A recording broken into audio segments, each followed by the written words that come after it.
We made this.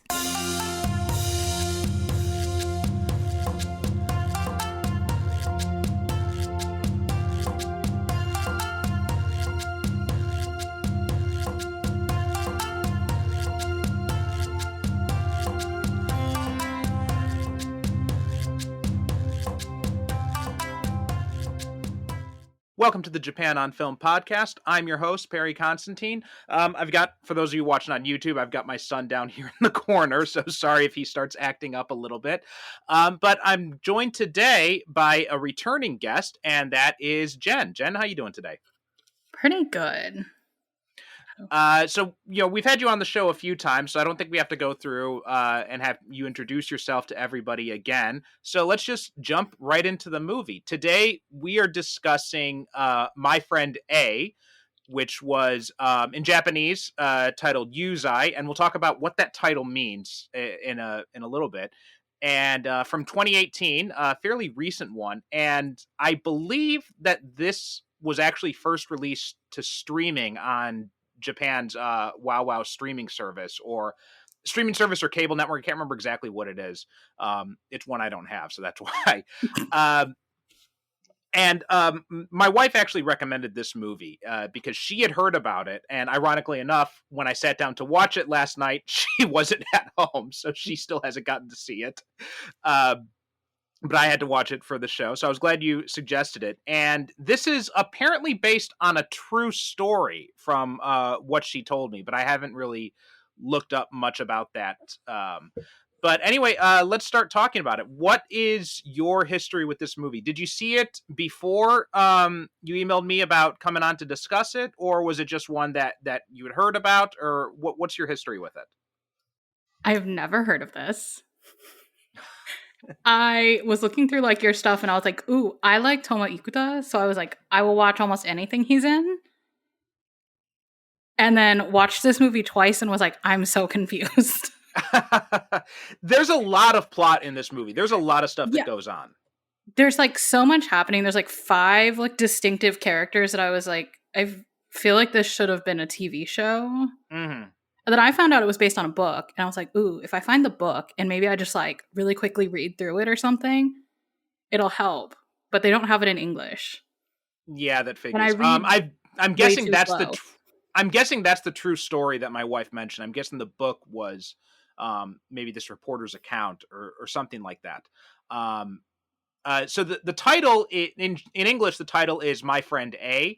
And the A in here refers to the fact that so one of the main characters, Suzuki, when he was a child, he had killed 2 of his classmates. And what they do in the Japanese press is when a child is involved in a crime, they don't name the child in public documents. So it's just done with like, shonen or like, elementary school young boy A or B or C like that. So they don't have the actual names of the people in the press. And I think that's what that's referring to with the English title.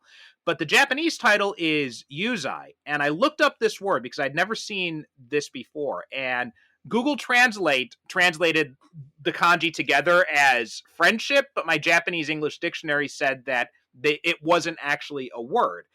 So I talked to my wife about it because it's made up of 2 characters. The U character is for friend, and the Zai character means like guilt or sin or something like that.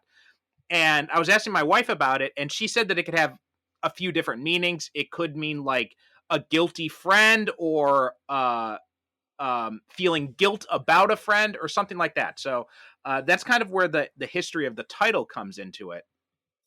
I guess that works on like multiple levels. Yeah, that's exactly what she said. She said it can be read a few different ways because there is no word with these 2 kanji together. So when they mix them up like this, it's just done to kind of evoke the feeling of those 2 kanji together. So it has a few different meanings. It can be interpreted a few different ways. And both of those interpretations, like guilty friend or guilt about a friend, would both fit. But like you said, Toma Ikuta is the main character, plays Masuda, who was once a journalist, but he had a situation involving his editor, and he works at this factory, and he meets in the factory. He's living in a dorm with three of his coworkers. One of them, who's also just started at the factory, is Suzuki, and Suzuki's kind of very um isolated. He doesn't really talk to anyone else. He doesn't really It takes him a while to warm up to everybody.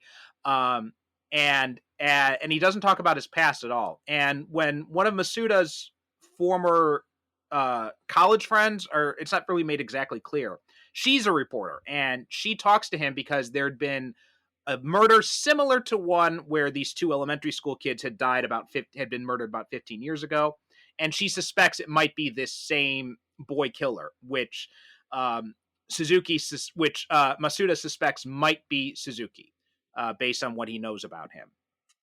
And he ends up writing an article about it, and it follows, like you said, a few different characters. There's Suzuki and Masuda and their friendship. There's also Miyoko, who is a former adult film actress who was kind of forced into it, and she's trying to rebuild her life. She ends up starting up a relationship with Suzuki. And there's also Shiraishi, who is a former teacher at kind of like a special needs school for children who have had mental problems or criminal issues. And she was Suzuki's teacher back in the day. And the weirdest one here was this cab driver, Yamauchi, who his son had killed three children in a car accident. He was driving without a license, and it had resulted in Yamauchi's family splitting up. And Yamauchi is working as a cab driver and trying to pay compensation to the the family of the victim still, and while his son is still trying to rebuild his life. Uh, so, like you said, there's a lot of plot. It can be a little bit confusing and to follow at times. But overall, what did you think of this movie? I think overall I liked it. I mean, obviously I watched it twice because I was like, I watched it and then I got to the end and I was like, I'm confused. I feel like maybe Mm-hmm. I missed something. Like I was like, was there like a 2 minute gap when I went to go find something to eat that I missed something? And then I watched it again. I was like, nope, I missed nothing. Mm-hmm. This is very good. It's very good, but it's very confusing. It feels like one of those very cerebral things where it's like more you're supposed to like sit with it and the characters, but it moved so fast Mm-hmm. that it was very confusing. I kept confusing the friend Masuda's Masuda's friend, the like journalist lady, with the lady from the like detention center kids. Like I thought they were the Mm-hmm. same person for like a little bit. And then she's a daughter who's in it for like all of 2 minutes. And then for also a little bit, I was like, oh, is the cab driver Suzuki's dad? And then I was like, oh no, that's wrong. Yeah, Because their crime is very similar and they only Mhm. talk about it as like, oh, you killed your classmate. And so I was like, are they the same person?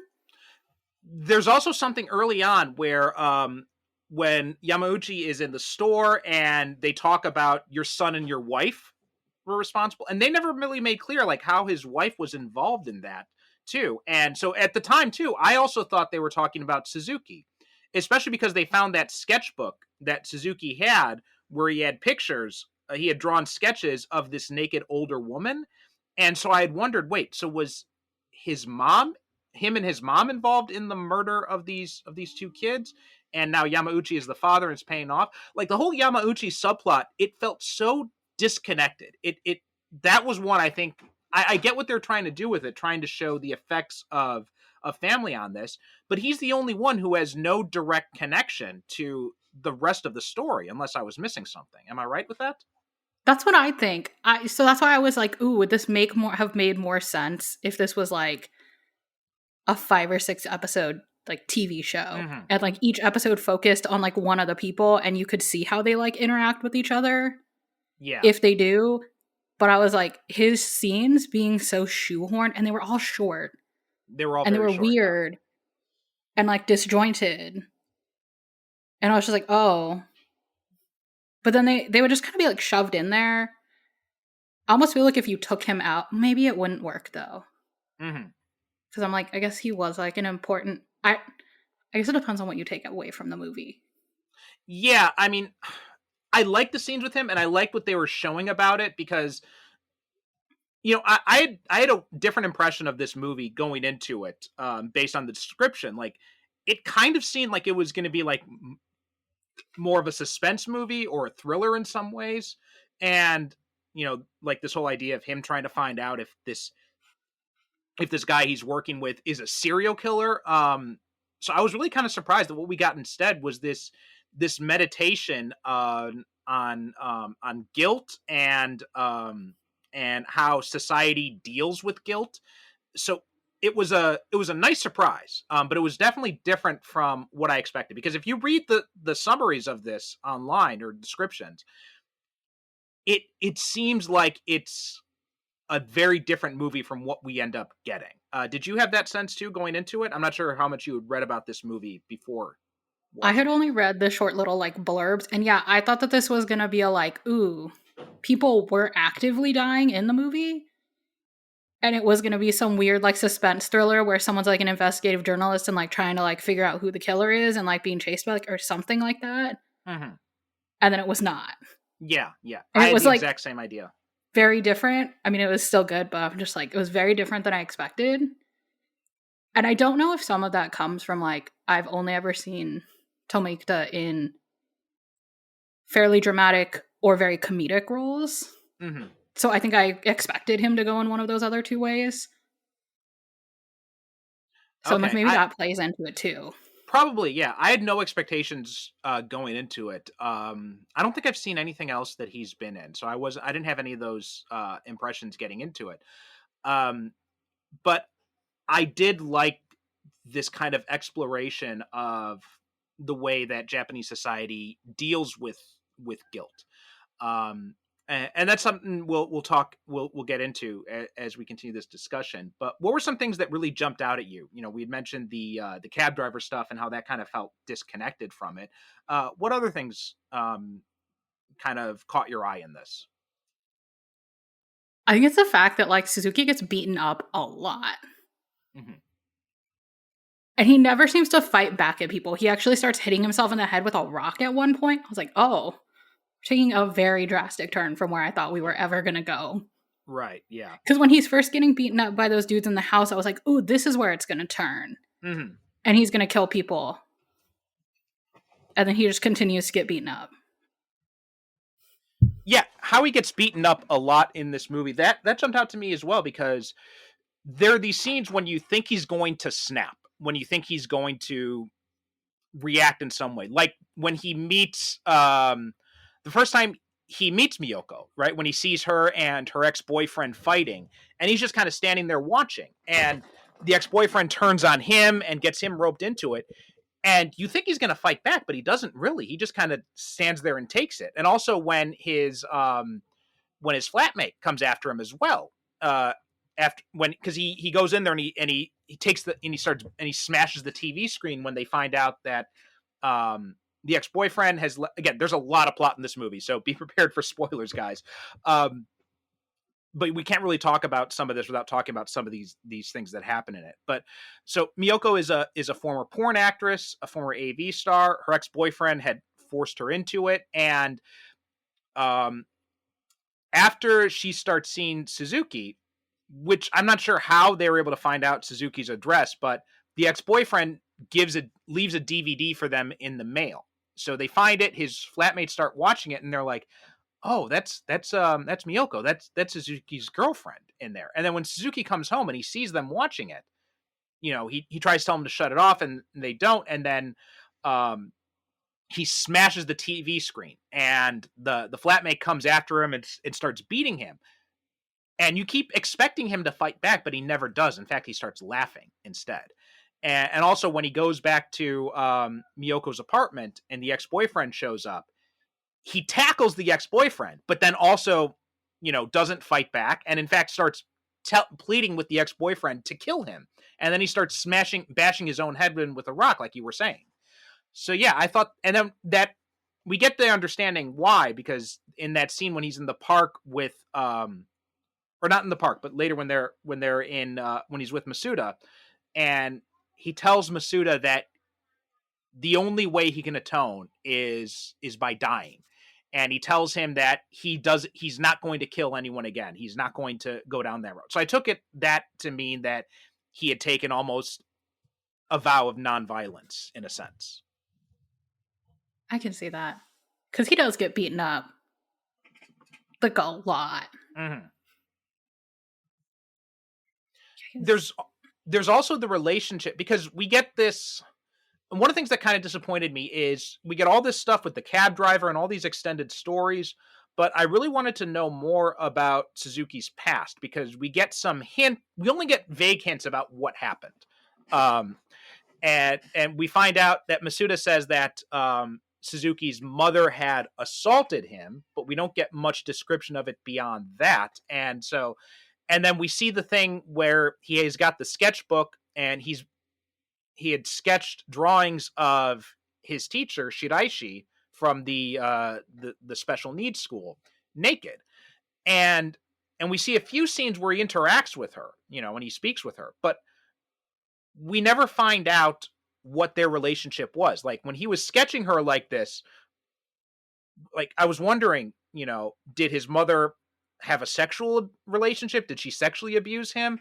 And then has that given him this? Did he also have a warped relationship with his teacher, or was he just sketching her and just imagining her naked? I couldn't understand what that was all going on there. And I was wondering, why we didn't get more of that. What was your take on that relationship?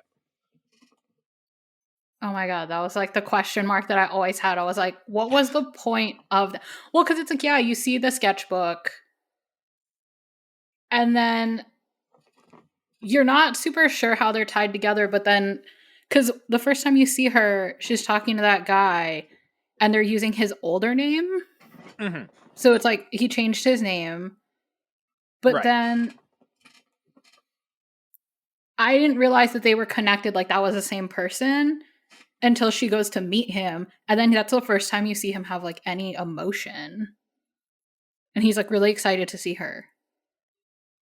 And I was very confused because I was like, what is happening here? I feel like that's why I'm like, I feel like this should have been longer, but I don't feel like it could have been longer. It was already like 2 hours long. Yeah, it's a long movie, and I felt that it did drag in places because they have all these different narratives they're trying to follow. And some of the choices they make about how they're going to explore these narratives was strange to me, because there are, like you said, the question mark is a perfect way of describing it. And it seems like some of the scenes are displayed out of order, because when he's talking with her, he's talking about how he had gone out with his friends, and and then afterwards he had bought them yakitori and all this, and at first I thought he's making up a story, but then later we see him with the flatmates, and he had bought them yakitori, and I wasn't sure, was he making that up? Was that actually for some reason displayed before? Like, was that other scene with him going out with the flatmates supposed to be a flashback? It was a very odd placement within the structure of the movie. Maybe that's also like the really confusing thing to me about this movie is I could not tell how long like a time span was supposed to happen. Because it's not like everyone ages or something throughout this movie. Like, everyone is the same age. Like, technology doesn't change or anything. I mean, other than the TV that he breaks and then buys him a new one. Right. So it's just like everything is in this one moment in time. And it is very unclear where I was like, is this taking place over like 4 days? Mm-hmm. It can't be taking place over 4 days, though, because that one guy gets his like fingers cut off, which was also very random. Yeah, yeah. And then they immediately stopped talking about the fact that they work at a factory. Mm-hmm. Like, they were in the factory for a while. Then he gets his like 2 fingers cut off, which was also a very weird scene, because then Suzuki just so calm about it, picks him up and like puts him in a bag filled with ice and water. Yeah. So calmly. And then you see him like going to the hospital and then back with his hand like bandaged up. And then that's it. Like, they never talk about it again. Yeah. They never like, talk about the factory ever again. Mm-hmm. And I was just like, so was the factory not important? I guess not. Yeah, I think it was just an excuse to bring these characters all together. So one of the interesting things about this movie is it's kind of serendipitous that I watched this movie after I finished listening to this podcast series called The Evaporated. Have you heard about this? No, but I'm Okay. always down for a good podcast. Okay, so this is a great podcast. It's called The Evaporated, and it's hosted by The Evaporated, Gone with the Gods. And it's hosted by Jake Adelstein, who wrote Tokyo Vice. He's been a reporter in Japan for an American reporter living in Japan for decades now.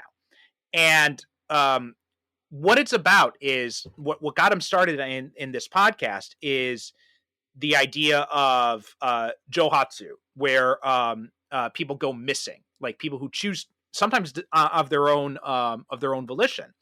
And what happened is back in 2018, his accountant had just disappeared, like just completely disappeared. Nobody knew what happened to him or anything like that. And it's a limited podcast. It's 9 episodes, and it goes through this whole idea in Japan, this whole phenomenon in a way of people just choosing to disappear, running away from their lives, basically.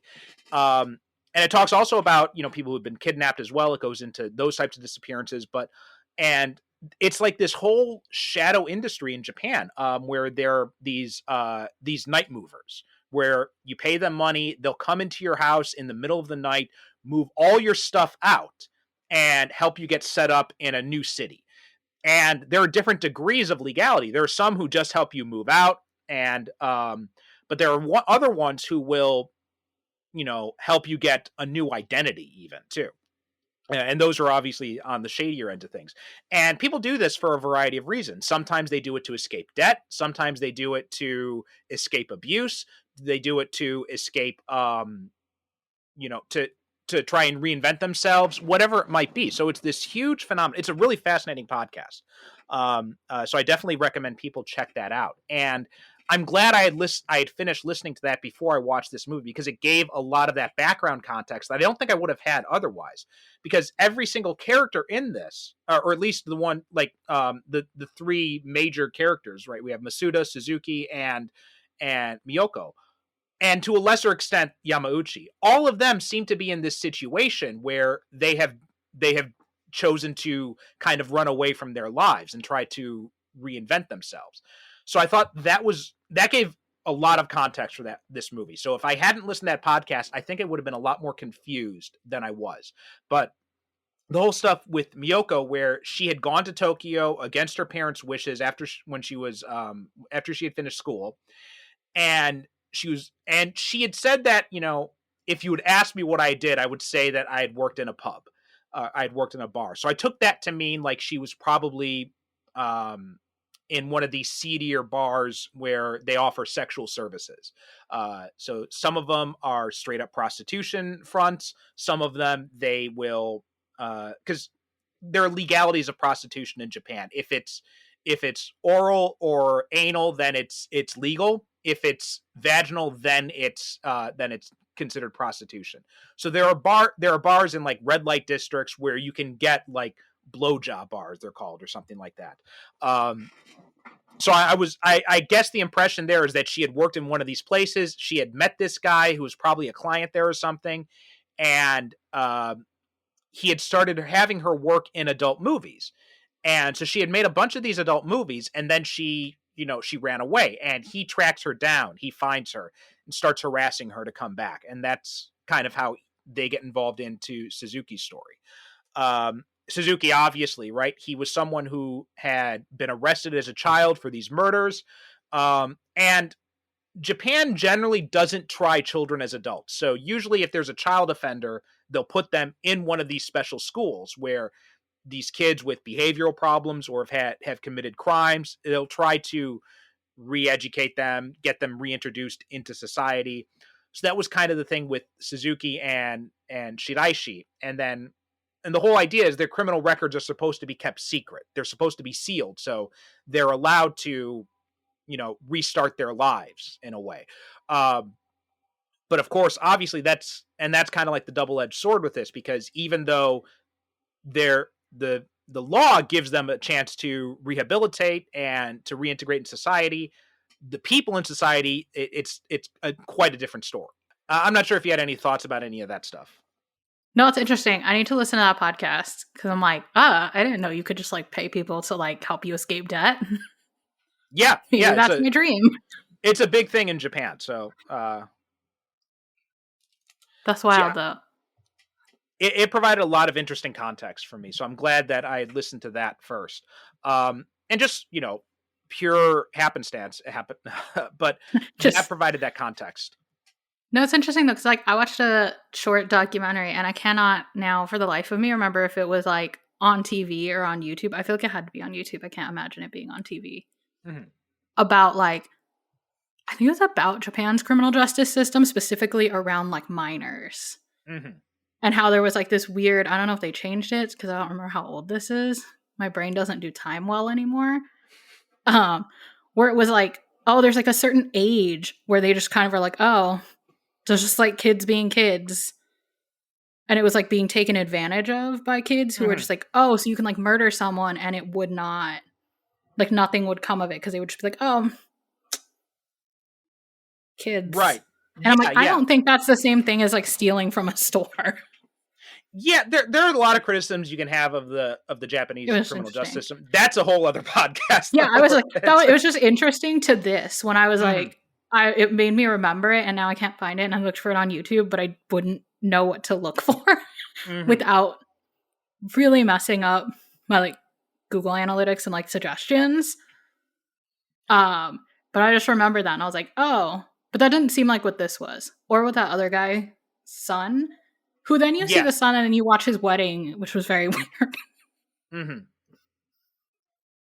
That was confusing.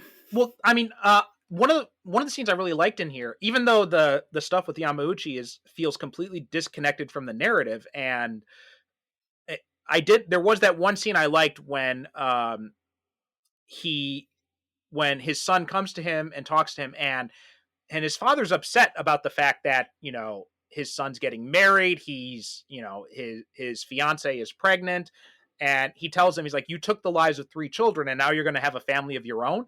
And his son says, well, what do you expect me to do? Do you want me to kill my child? Is that what I should do? And I like that conversation because it raises an interesting question, like, eh, what is someone supposed to do in that situation? Is there a way for them to atone, or are they just, supposed to give up their life? And that ties into Suzuki's thing, where Suzuki kind of says, like, there's no point in me living anymore, um, but I still want to live, so that's why I can't kill myself.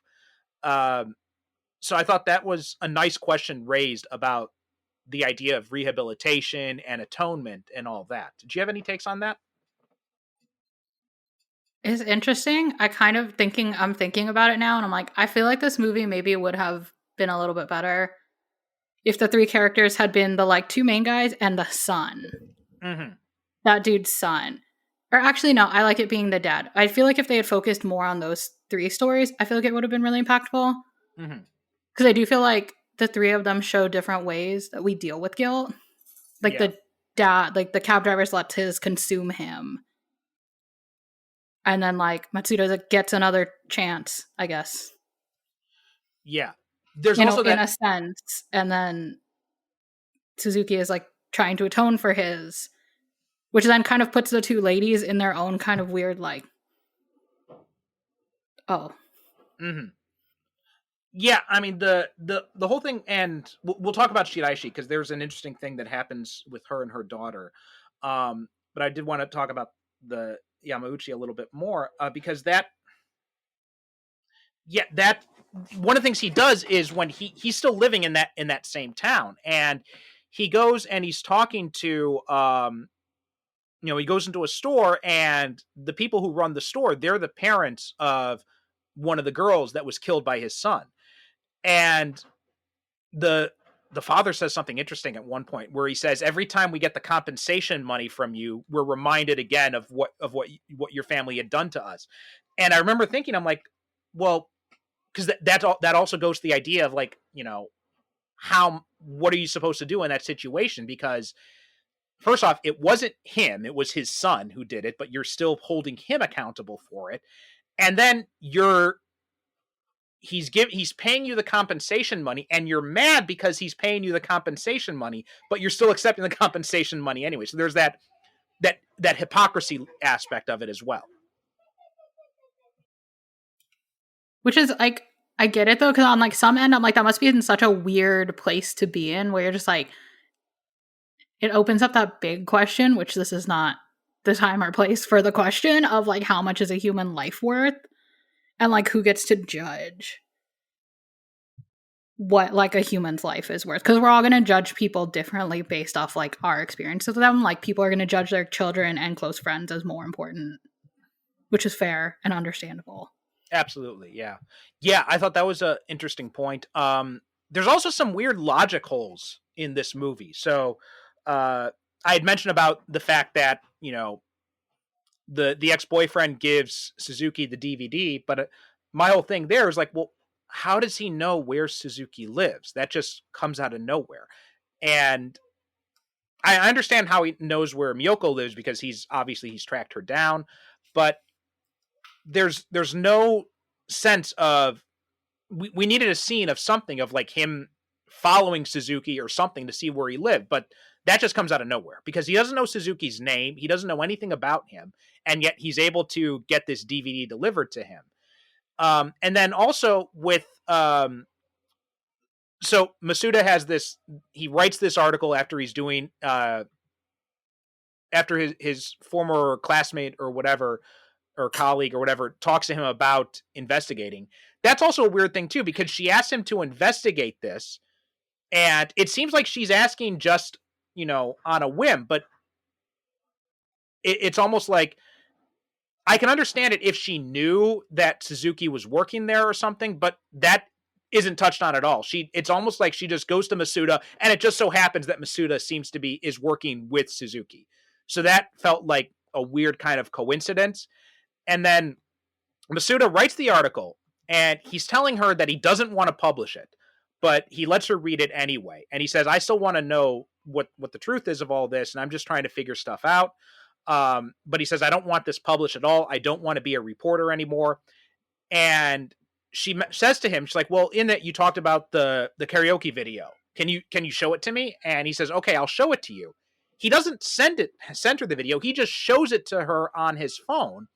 And yet somehow she's able to get the video because she uses a photo of it in the article, and she prints the article. So that was a weird logical. Like, I didn't understand how that worked because it seems Okay, like, thank you. That was like my big question too. I was like, how did she get that picture? yeah, Because yeah, it's weird too, because you see the editor guy, the like old dude in the restaurant when they're like talking about this, and he's like showing her the thing, but you like don't see, he's too far to see what's happening.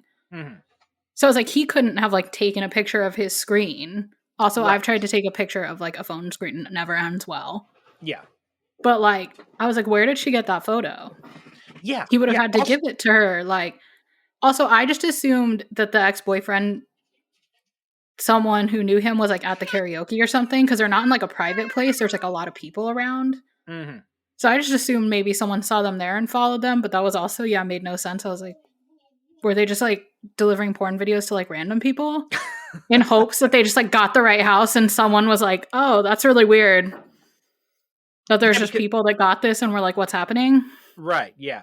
The boyfriend also makes a mention of the fact that, the girl you were friends with or something like that committed suicide. I'm like, what is this coming from? Where is this Oh yeah, coming you're from? like, who's that? Yeah, that also came out of nowhere, and I couldn't understand it. I mean, it's one thing if, like, there's no mention of this girl. She's only mentioned that one part, and it's never followed up on again. Um, he hires two guys to break into her house and rape her too, and film it, which also I thought was completely unnecessary. It was just a Yeah, I was complete, like, what was the point of this? yeah. I mean, I get he's trying to say, like, he's like, oh, we had fun making. I'm like, but I it feel was like you could complete. have just said that. Like, you could have just had the scene where those two dudes were like carrying her off and then like had that scene. And I feel like all of our human brains would have put the two things together and been like, oh, I mean, I don't even okay. think we need the rape scene at all. It just felt completely unnecessary because he's already harassing her. It's not like he's distributing.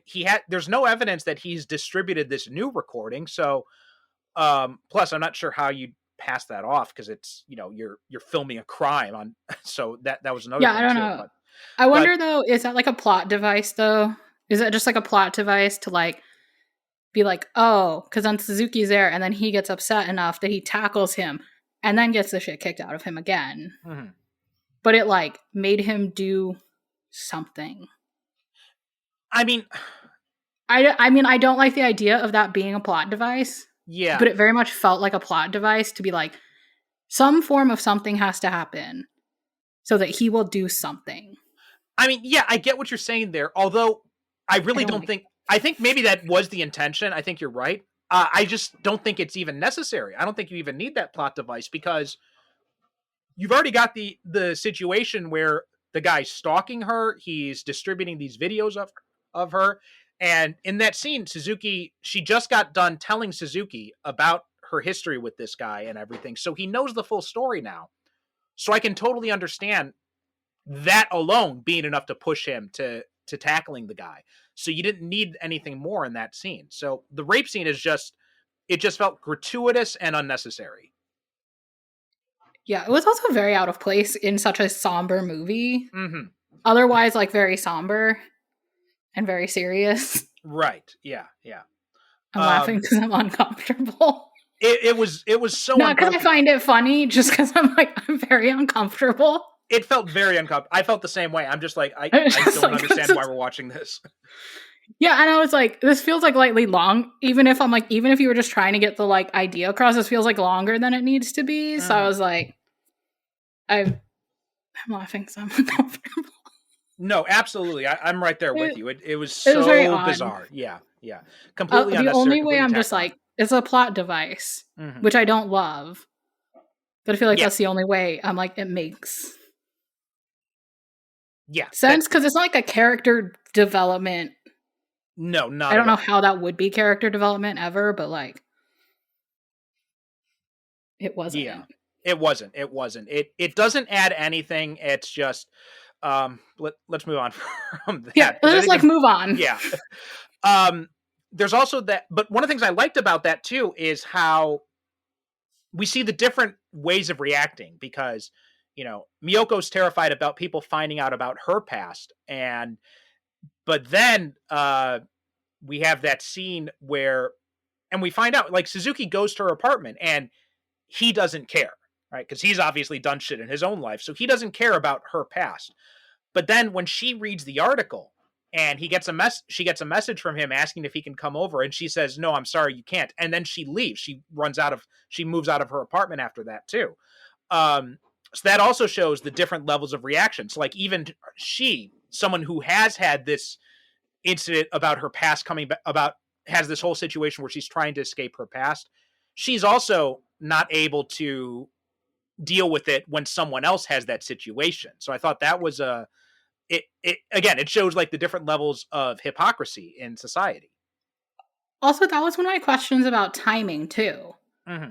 where I was like, I would understand if like she wanted to move because she knew that the ex-boyfriend knew where she lived, which like that makes a lot of sense given all of the context and Mm-hmm. anything like that. Like, but the timing of when it happens in the movie made it look like she was totally fine staying there Mm-hmm. with him knowing where she is. Right. So But that's when why I she knew think he was a murderer, she was like, oh no, now I have to move because a murderer knows where I live. I was like, but your ex boyfriend knows where you live, and that seems significantly worse. yeah, I agree. That wasn't really made very clear. I get the sense that she was leaving because of Suzuki, but then there also is the questions like, well, Suzuki's done nothing to you up until now except help you, whereas this guy has been stalking you, but it's the Suzuki that triggers you to finally move out. So that was also a weird thing. It'd be one thing if we had some way of showing if they had drawn those two events closer together to show that it was just the combination of them. But yeah, that was also I get what they're trying to do, but they're not really conveying it in a good enough way. Is that the tagline for this movie? The tagline for this movie, I get what they're trying to do, but this was not the most effective way, maybe. Yeah, to yeah, convey what you're trying to convey. yeah. And I think it's because there's so much packed in there. They also had these weird like fade outs where I almost thought it was going to end. And I was like, oh, this actually seems like it'd be a really good place to end an episode of TV. hmm Because it would Yeah, be like a black screen that stayed on for just like a couple seconds too long that I was like, is it over? I was like, no, it can't be over. I've only been watching for like half an hour. that's a good question because I do wonder now. Maybe if was it a limited series then? Because I didn't pick up on that, but I'd be No, curious. Okay, I think it was a movie. It's just like okay, a 2 hour. It's like, what did mine say? It's like 2 hours and 10 minutes total. okay. I'm guessing Just those were because this was originally aired on Wow Wow, which I now that I think about it, I think it is a cable network. So I'm guessing those fade outs were where the commercial breaks were probably at. that would make sense. Mhm. Wait, they That's the only. aired this on like cable TV? I think so. Like again, I'm not What? 100%. I'm just basing it because I saw the No. Wow Wow logo at the beginning of the movie, so I figured. And Wow Wow is this. It's. I think it's like a Japanese version of HBO or something like Oh, that. okay. I was like, if they're airing this on like cable TV, like that's a really intense show to air on like just cable TV. Yeah, I Maybe I don't just think think. of cable as like basic cable though. I don't think it's like basic cable. Plus, there are different standards for That's true. uh, what's acceptable for broadcast in Japan versus in America as well. Um, like it's not something that was aired on NHK or public television. It was definitely on cable, and I'm not sure if it was on premium cable or not. So That makes sense. No, yeah, yeah, no. It really feels like it would have benefited from being a limited series. absolutely. Yeah, Or I that think. same type of idea, because it's like I feel like I said the same thing when we did Aku no Kyoto, where I was like, this would have benefited from being two things Yeah, and not one really long, questionable thing. absolutely. Yeah, I think it was there's too much crammed in here, and again, when you've got the whole thing with the cab driver, it's just it's tacked on a little bit much. Um, and then And then they shoehorned that thing with Shiraishi and her daughter, I was where they you're just show her for like a second and then you never see her again till the very end in the like weird montage of like everyone's having a touching moment or having a mhm. realization. And I was like, oh, Yeah, you read my mind. I was actually gonna touch on should I see next because there's that whole idea of the fact that she's there as a caretaker for these damaged kids, and in a way she ends up neglecting her own daughter because of that because her daughter's always saying it's like well you know you're not really my parent but I need you to do this and that kind of stuff and then she says at the end when she had gone and got an abortion and they call Shiraishi at work, and she says, the father of the baby's father said that we can call you if something happens. So, and right at that moment, there's a situation that happens at the school, and she goes to stop this student from killing another student, and and then right after that, she says, she's like, I'm sorry, I have to go. And the student is shouting after her. He's like, you're abandoning me. You're leaving me. You're leaving me. And then she goes to the hospital and and the daughter says to her, you care more about those monsters than you care about me. He's like, so, well, I've killed my child now. Am I a monster? Is that now you're going to care about me? And then she slaps her. And then that's, that's the only resolution we get to that whole situation because then, like you said, the next time we see them is in that montage. So it's something that is very kind of like you said, this should have been a limited series because that would have allowed that story more room to breathe. I like the idea that we're trying to talk about here about you know these people who are dedicated to helping others. How much does their own family suffer as a result? Is it worth that sacrifice? I like that idea. I think there's something there to play with, but they never play with it enough. see, that's why I'm like, I really like a lot of the ideas that they were doing, and just nothing had room to sit with you because it was like, Mm-hmm. okay, so now you've seen the dad go to the wedding and have people kind of pull him away and yell at him. And like, we're moving on to watching two dudes drunk in a park Mm-hmm. and having this very deep conversation about life. And then we're moving on. And I was like, we are moving. This feels like the last season of Game of Thrones, and we are moving just way too fast. Mm-hmm. Yeah, yeah, yeah. There's so much that's just jammed into this because of that. Um, there's also the Also, whole the weird. idea. Sorry, go ahead.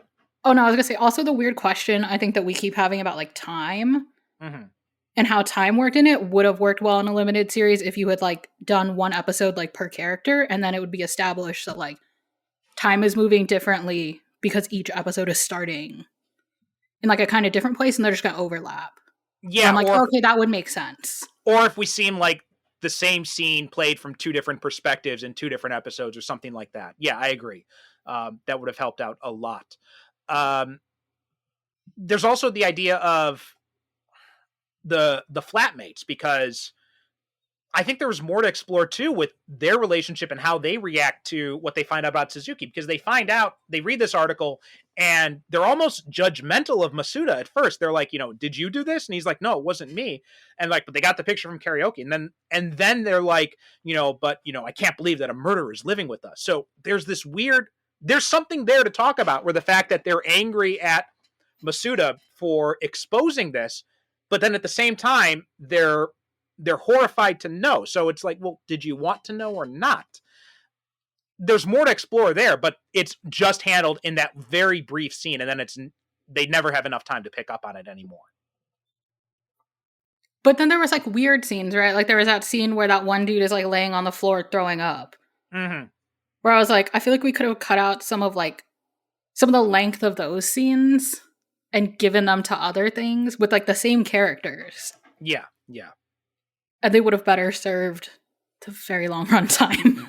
Well, I mean, I think that was supposed, because that guy drinks a lot. He's like drinking every time we see him. So I guess the idea that they're trying to convey is, the kind of people who work in these menial jobs are the people who are trying to run away from something. And so he's drinking as well to try to get over something in his own past too. Is I think what they were trying to convey, but that's not executed very well. Yeah, I think it was a combination of that plus like, oh, Suzuki, even though they'd already kind of by that point like established like he didn't want to be involved with people. Mm-hmm. That it was like, oh, he says he doesn't want to be involved with people, and when people are watching him, he doesn't want to be involved with people, but he's still there like taking care of that dude when he stumbles in and like he's vomiting on the floor. Right. Yeah. Like he's the one who's like taking him to his room and cleaning up. And also it's like, oh, he does care. And like when Masuda cuts his finger, he's the one who helps out and stays calm in that situation. That too, it's done to convey that idea, but there's another side to that story that we're not getting at all, and that was a little bit frustrating to me. I wanted to know more about his crime too. I want to know more about his crime, because there's that whole thing about the 5-pointed star, and I'm trying to think, I'm like, well, that feels like it has some significance to it's something that we should know more about, but we don't get enough there. And we meet that there's that one scene where Masuda talks to his classmate, and we only get these very brief snippets. And I feel like we could have cut out the Yamauchi cab driver story completely and use that time to better explore what Suzuki had done in the past. I mean, I'm guessing the idea is that it doesn't matter, because the whole point is we're trying to see how this affects him in the present, but they make it so those very brief teases we get make it so you want to know more about that. Yeah, also, is it like, yes, the ultimate goal can be like, oh, it doesn't matter what it was still wrong, but it's like, as human people watching a movie, it feels like there is no resolution, because like we know it's in the framing of a movie, where it's like, mm-hmm. No, but I want to know because it's like maybe that would impact how I feel about this character. Mm-hmm. Like if he like cold-bloodedly murdered people, yeah, that's probably a bigger problem than like, oh, he bullied someone. I mean, both are problematic, but like there's a scale. Mm-hmm. Yeah. Well, also there's the idea of why Masuda quit being a reporter, right? We get that very brief discussion with his colleague about him punching out his editor because his editor had changed the story or something like that. And this could be a problem with the subtitle, because the subtitles I got for this were pretty poor. But that wasn't really conveyed very well. I couldn't really understand what the situation was there. I thought that the situation was just supposed to be that like he does not, like he wants to be in control of the story that he's telling. Mm-hmm. Which then would make sense to later when he was like, no, I don't want to do this. And then he gets so upset when they like do it anyway, because they're just like, well, no, this is how this works. Yeah. There's also an interesting part where the colleague, I keep mentioning the colleague, but her name in the movie is Sugimoto. That's where she's talking about and he asked her this question, what would you do if you found out that your boyfriend was a murderer? And she's like, well, I don't associate with people like that. And I like that. Again, this is a little idea we get, but then it's never followed up on. It's like, well, the whole point is that you don't know when those people are going to turn Yeah. up. I remember when And she said that, I was like, anyone could be a murderer. That's what I've learned from years and years of watching Criminal Minds. right, yeah. Anyone can be a murderer. But there is this idea in Japanese society, right? Like, these certain people that you don't want to associate with. And there's something there to explore, but it's, she says that line, and then Masuda just doesn't really, he doesn't really confront her on that line itself. He just keeps going on with his train of thought. And I felt that was a missed opportunity there. Oh, this movie. The movie of missed opportunities. It is. I think that's the best way. We're ragging on this movie a lot, but overall, I did enjoy it. I did think it was a good movie. I liked it a lot, and I would recommend it a lot, given the criticisms that I have of it, where I'm just like, yeah, it's really long. It feels like it should have been a miniseries. Because I'm like, I do think it shows through its, like, I guess 5 main characters.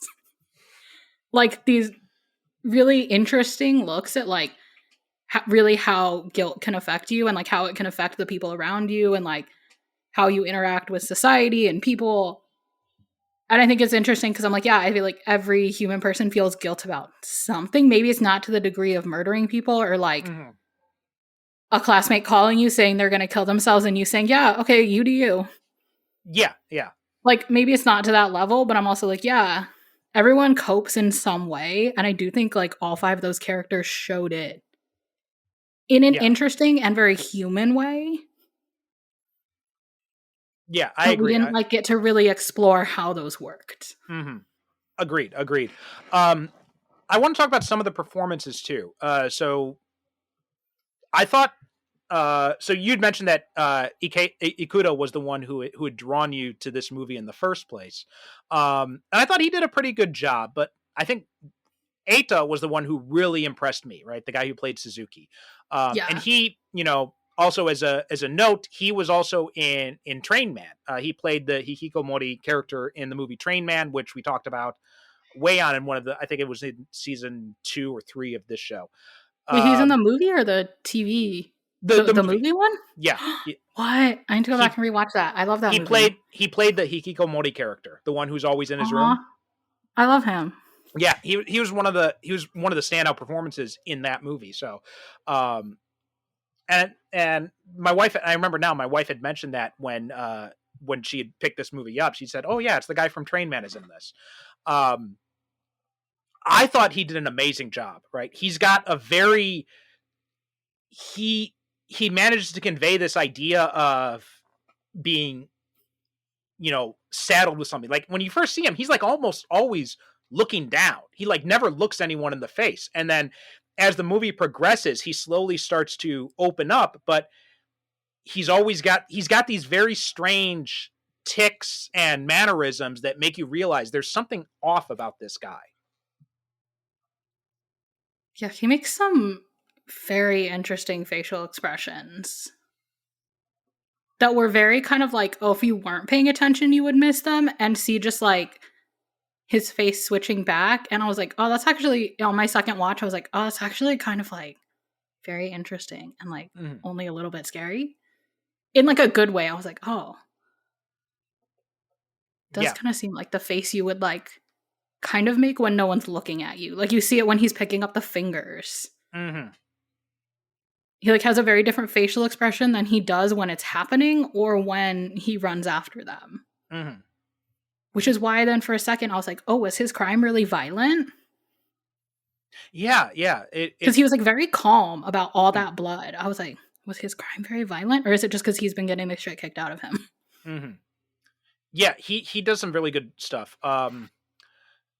Any other notes you wanted to make on any of the performances or anything else about the movie? Because I know you watched it twice. So was there anything that you had picked up on in the second time that you missed watching the first time that we haven't talked about?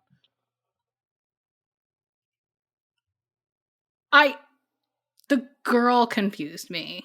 Miyoko, she kind of, her faces, she makes very weird facial expressions. because hers like look, and maybe it's not weird actually. Like looking back at it, and like her history, she seems to have like I think what you would describe sometimes as like a very active face in terms of like it Mhm, looks like she's always going to say something and then immediately like doesn't, and that was very interesting. mhm. Yeah, she had. I think you're right about that. She was. I don't really know what to think of her. I feel like she didn't. I think part of it is the script doesn't give her a whole lot to Oh work yeah, with, but it felt difficult to kind of get where she was coming from. and like she always did kind of look like she was going to cry, Hmm.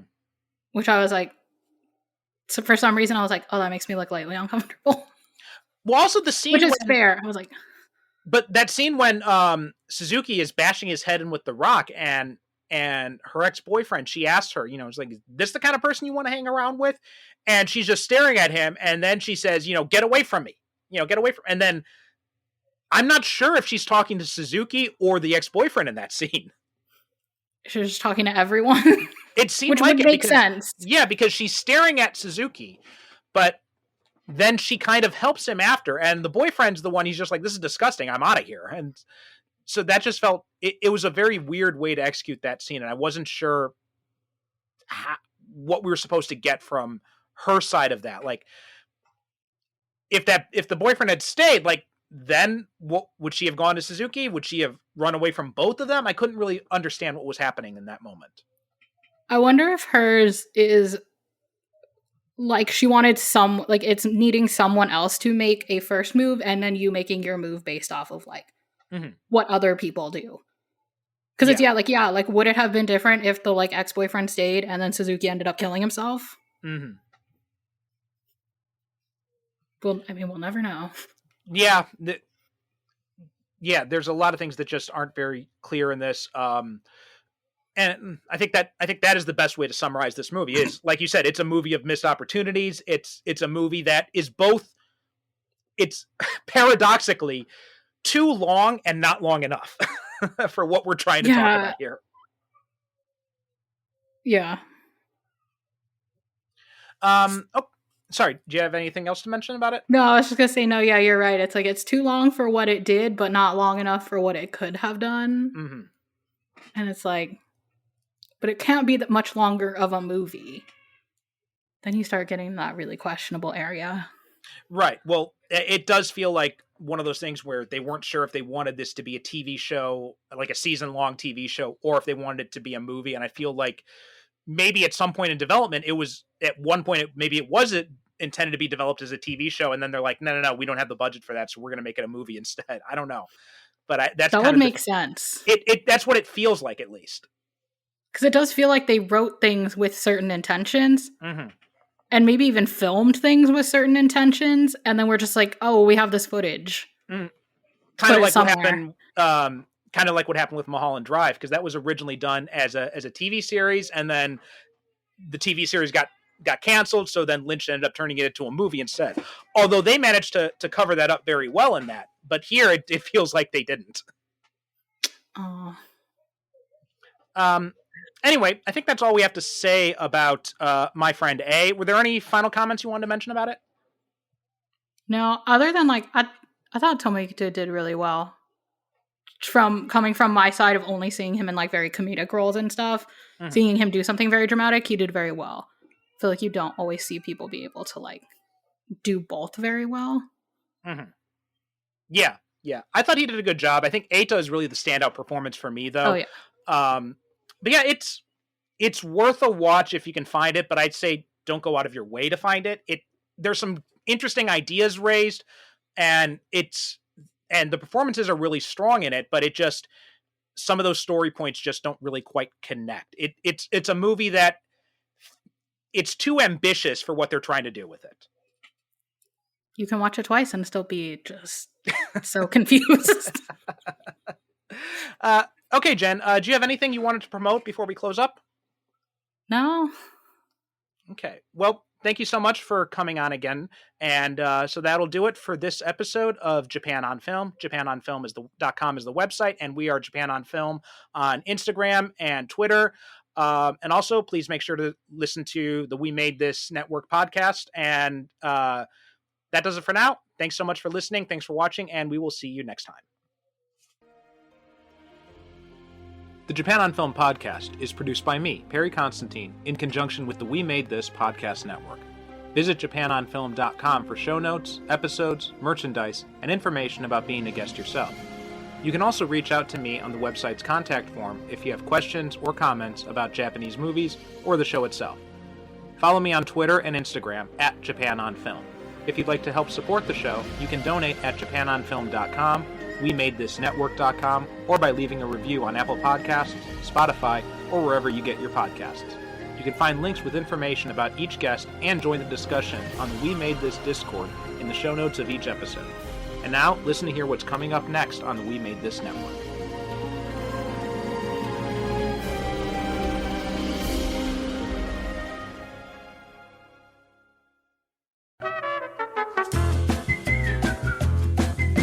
Hello everyone, this is Tony Black, co-host and producer of You Have Been Watching, a podcast all about British sitcoms. Myself and co-host Robert Turnbull take you on a range of Britcom subjects and shows in our discussions, including greats such as Fawlty Towers. Basil, in the same way as David Brent and Alan Partridge and Victor Meldrew, Basil works best when he is actually dealing with arseholes. Lesser known curios such as 15 Stories High. There are all these kind of like gag setups being put in place in that episode, and then the sort of the end like minute or so is basically the payoff to all of these gags, and it's very, very sitcom-y. And even top 10s such as sitcom theme tunes. If we have to put composers of theme tunes in context for British sitcoms, I think Ronnie Hazelhurst, he's possibly the John Williams of...